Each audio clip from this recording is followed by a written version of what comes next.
So men by nature need controls on their behavior. Law is from man to man, how to control and govern men. This is the whole point of a law. Everything in nature needs control. Everything in the universe operates by laws. So, yes, men do need control over their behavior. So, yes, men are governed by laws and rules and regulations that set controls over their behavior. Because men do need control over their behavior.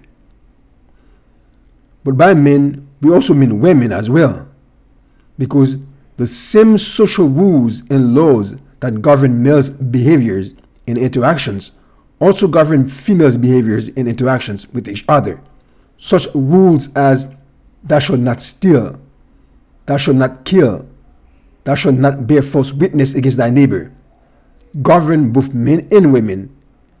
For it is a fact that both men and women can kill, can steal, can bear false witness.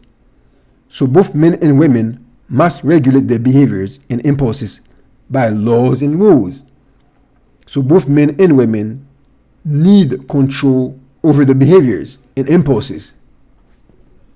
But men, they have been placed in a very interesting position because women are the natural governor to male behavior, but she's been placed on the bottom. In what ways are women the natural governor to male behavior?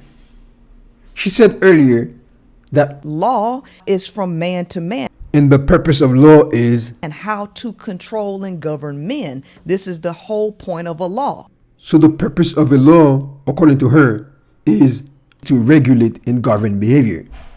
Then how can women be the natural governor of male behavior if laws is from man to man? According to herself, according to her own words.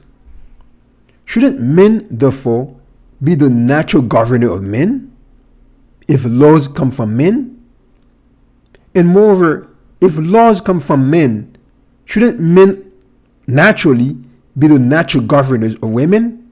Because obviously, women also need laws. Women need regulations. Women need controls on their behaviors as well, since they themselves, as human beings, are part of the physical and social world that operate by laws and regulations. Thou shalt not kill. Thou shalt not steal.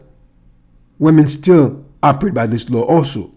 Women still need to be controlled by these laws also, since they are themselves are part of the social world.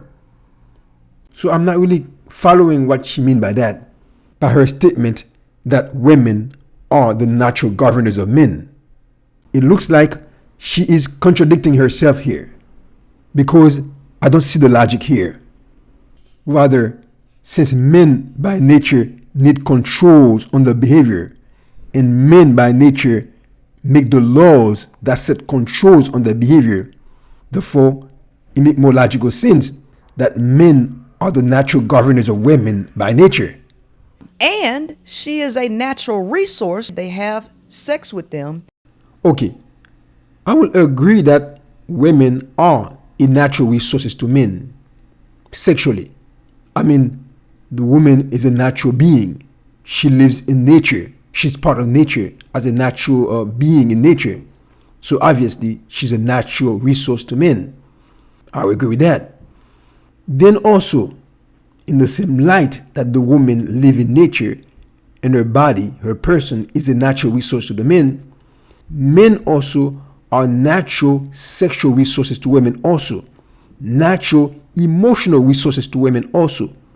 For obviously, not only do women also like and enjoy the sexual act, but they also like, enjoy, and seek for emotional affections, attention, and validation from men. I mean, this is a fact. Because the man also is part of nature. The man is a natural person living in nature. So his body, his mind, his emotions are natural resources to the women also. So we are both natural resources to each other. And then they get them emotionally tied, and then these women become a resource that cannot get away from them. Well, we both get emotionally tied to each other in a male-female romantic relationship. I mean, that's part of our human emotional nature. We were created to develop emotional bonds with each other and be emotionally tied to each other in a relationship. I mean, if we do not get tied to each other in a relationship, then we will not be able to have a relationship. Because that's what the word relationship means. We have relationship bonds tied to each other. Why do you think men get jealous if they see you talking to another man?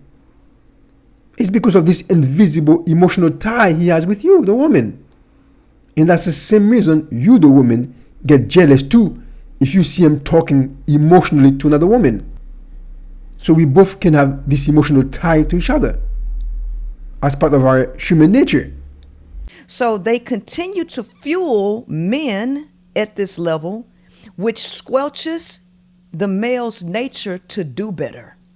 And when you have these laws that were structured to force women to be with men, what you had is a boom in the population. The only law that forces women to be with men is the same law that forces men to be with women. And that law is the law of biology, the law of human emotional desire for affection and companionship. The same law drives both men and women to seek each other out, like moth to a flame, toward the fire of love, the warmth of affection. So the problem is neither the men or the women alone. The problem is both the men and the women. The problem is that we are not following, obeying, and living by the law of righteousness, by all the words of God the Creator. For men and women shall not live by bread alone, but by all the words that proceedeth out of the mouth of God. For if the stars did not obey the law of gravity that God made, how could there be order in the heaven? Likewise, if men and women do not obey the law of righteousness that God made, how can there be order and peace on earth between men and women? Thanks for watching. Until next time, stay safe and healthy.